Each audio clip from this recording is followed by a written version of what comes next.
Alors je sais pas vous, mais moi je suis pas très fort au foot et je connais pas vraiment les règles. Par contre, il y en a derrière moi qui ont un sacré niveau. C'est les U18 de l'ASMT de Mulsanne et Télocher qui affrontent Guingamp dans le cadre des 32e de finale de la Coupe Gambardella. On va aller voir ça de plus près. On est sur le bord du terrain ici à Mulsanne et je suis avec Mathieu Gauglin, le président de l'ASMT. Bonjour Mathieu. Bonjour à tous. Alors comment vous vous sentez avant ce match? Très très bien. Du coup, on a mis plein de choses en place pour cette venue d'un deuxième club du coup breton, en espérant que ça fasse un jamais 203. Comment est-ce qu'on organise un événement comme celui-ci où on accueille autant de monde? Alors là, ça a été très très compliqué, mais bon, on sait faire. On a un savoir-faire ici à Mulsanne où du coup, depuis 40 ans, nous avons l'exclusivité d'avoir le virage de Mulsanne avec une buvette, et donc du coup, on sait s'organiser pour des gros événements. Il y a combien d'adhérents à la SMT? 450. Donc c'est un gros club. Oui, nous sommes le 6e club au niveau des licenciés en Sarthe, le premier sans terrain synthétique. Et vous êtes président depuis quand?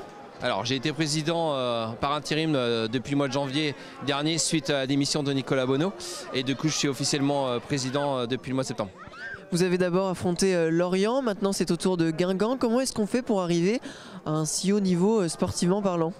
Alors on a mis des choses en place. Il y a Mathieu Dupont qui est arrivé en tant que coordinateur sportif, un savoir-faire au niveau de la Sarthe. Alors on a battu Le Mans FC au tir au but, on a battu Lorient au tir au but, et du coup nous voilà avec Guingamp du coup pour cette belle fête. Qu'est-ce que ça apporte au club le fait de participer à cette Coupe Gambardella et de jouer face à Guingamp? Une belle image du football sartois, du sport en général sartois, et ce que ça apporte au club. Le petit à côté, les petites buvettes du coup pour subvenir aux besoins qu'on a du coup pour les subventions, parce que les subventions du coup sartois et de l'État, comme on sait tous, vont réduire drastiquement au niveau de 2025, et du coup ça va nous aider. Donc entre les entrées et la buvette, ça fait une belle opportunité d'avoir de l'argent en plus pour le club. Oui, effectivement, ça nous aide, ça va nous aider sur l'année 2025. On va en avoir besoin. En dehors de cette Coupe Gambardella, est-ce qu'il y a d'autres événements que vous organisez durant l'année? J'ai pas entendu. Est-ce qu'il y a d'autres événements que vous organisez durant l'année en dehors de cette Coupe Gambardella? Oui, on a 6 lotos du coup dans l'année. On a une marche gourmande, on a les 24 heures du Mans, donc cette année on a eu la validation. On a aussi le Mans classique sur la buvette aussi. On fait un tournoi en salle, on l'a fait au mois de janvier, où nos vétérans et nos U11 ont gagné. Et on a créé notre premier tournoi extérieur du coup au mois de septembre, qui a été une grande fête aussi. 6 lotos, c'est énorme. Oui, on a 2 associations. On a une association sportive et puis une association du coup qui est plutôt sur les animations, parce que du coup on a un grand besoin de subventions. Parce que du coup vous regroupez 2 associations, la SMT, ce n'est pas que le foot. On a la SMT qui est le football et un petit peu d'animation, et les Crocos qui est exclusivement d'animation.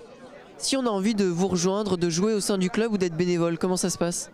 N'hésitez pas à venir sur nos réseaux, et puis d'aller sur notre adresse mail et poser des questions. Toute personne est bienvenue chez nous. Pour l'école de foot, c'est à partir de quel âge? Alors du coup cette année on a créé du baby foot.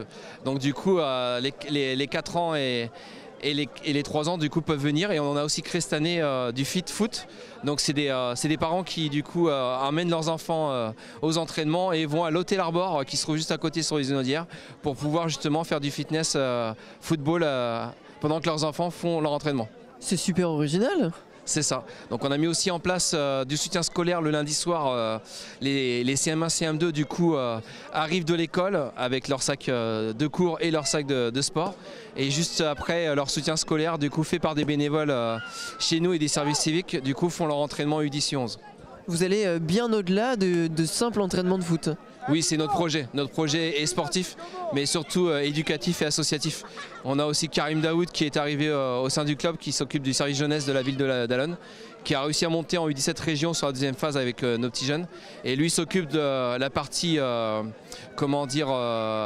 associative, mais je trouve pas mes mots, excusez-moi, mais en fait il s'occupe, on a fait une soirée liée à l'alcool et aux drogues au niveau du volant. Donc les risques au volant. On a créé aussi au mois de décembre un autre événement sur le risque sur les réseaux sociaux.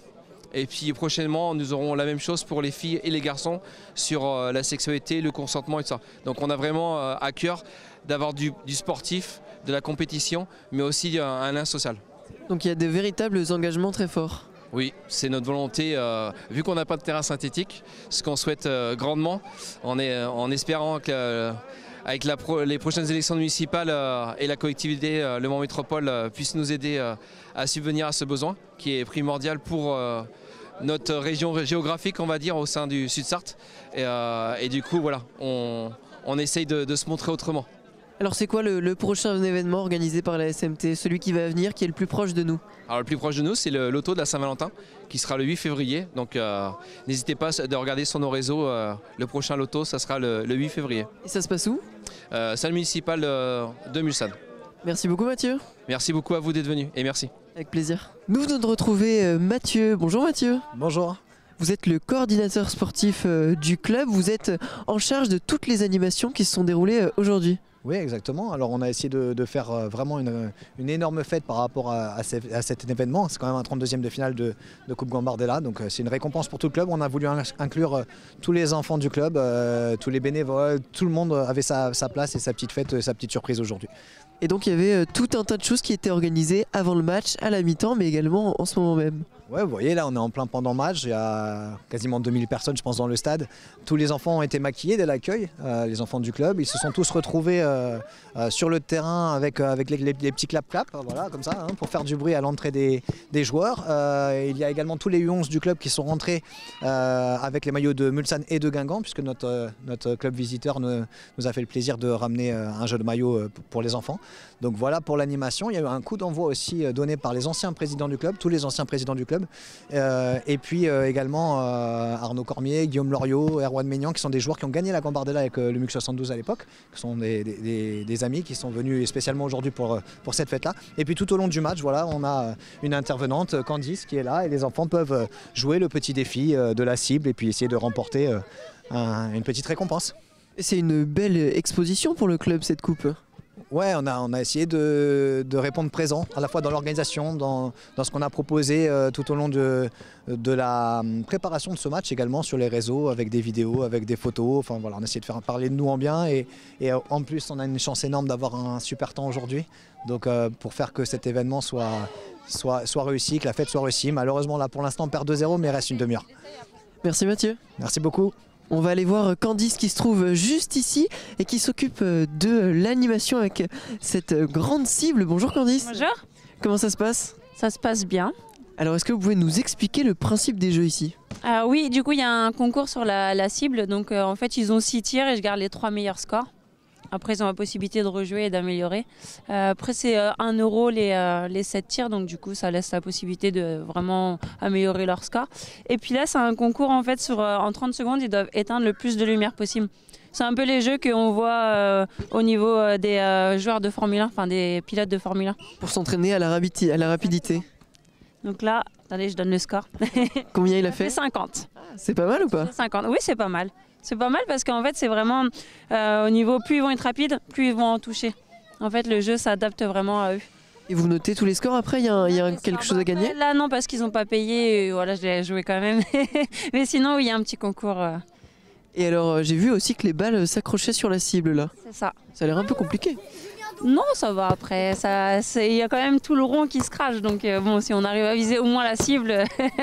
Et puis il y a l'aide de pouvoir poser sur le plot pour lever. Merci beaucoup. Merci à vous. Et pour réchauffer le public dans tout ce froid, il y a la buvette, on peut boire un verre, manger des panini, des crêpes et j'ai le plaisir d'être avec Christelle. Bonjour Christelle. Oui, bonjour. Alors comment ça se passe à la buvette depuis ce matin? Eh ben, c'est hyper intense. On a vendu là lors de la mi-temps, on a réussi à vendre toutes les crêpes, tous les panini. On s'est trouvé même débordé quelque part. Et puis voilà, on est quand même plus d'une quinzaine derrière à pouvoir travailler, à préparer les panini, d'autres qui servent, d'autres qui encaissent, etc. Donc voilà, c'est une super fête. Et puis c'est pas fini parce que le match n'est pas encore fini, même si le résultat sera peut-être pas à la hauteur de ce qu'on espérait, mais au moins ça aurait été une belle fête en tout cas. Il faut une sacrée organisation quand on reçoit autant de public. Ah oui, tout à fait. C'est quelque chose qui s'est préparé déjà depuis quelques temps. On a fait une réunion, enfin plusieurs réunions auparavant pour pouvoir gérer les stocks, etc. Et puis le jour J, il faut qu'on soit tous au taquet. Donc voilà, tous avec la bonne humeur et puis ça va bien se passer. Et ça mobilise combien de bénévoles aujourd'hui ? Là, pour l'événement d'aujourd'hui, alors je ne sais pas exactement combien, mais je pense qu'on est au moins une trentaine à pouvoir organiser tout ça. Alors il y a les personnes pour l'organisation, pour accueillir les gens. Il y a aussi, bon, évidemment, la buvette, mais tout autour, en fait, pour assurer la sécurité, etc. Donc oui, ça demande quand même un certain nombre de personnes. Donc ouais, je pense au moins 30 ou 40, j'espère pas me tromper. Et vous, ça fait combien de temps que vous êtes au sein du club en tant que bénévole? Alors moi, c'est relativement récent, ça fait à peu près un an. Mais j'ai mon fils qui est dans le club là, depuis plusieurs années déjà. Et donc c'est un plaisir en fait de pouvoir venir partager ça avec les joueurs, avec les autres bénévoles. Donc voilà, c'est un bon moment à passer. Donc c'était naturellement que vous êtes engagé dans le club? Ah bah clairement oui. Alors après je suis la femme du président, donc par la force des choses il m'a emmené vers ce club, mais de toute façon ouais, c'est quelque chose, le bénévolat comme ça en club, c'est quelque chose qui me plaît bien et c'est pas du tout mon métier d'être derrière le bar, mais en tout cas j'apprécie beaucoup, c'est des moments super sympas. Ça doit faire des bons dimanches de foot en famille. Ah oui, il est vrai que le foot est au centre des discussions un petit peu dans la famille, mais voilà, après il faut le faire avec le plaisir, sinon on ne viendrait pas avec le sourire, donc voilà. Merci Christelle. Mais je vous en prie, merci beaucoup à vous. Et voilà, l'Infiltré, c'est terminé pour aujourd'hui. Merci à toutes et à tous d'avoir été avec nous durant cette émission. On se retrouve très bientôt. D'ici là, passez une très belle semaine. À bientôt. Salut.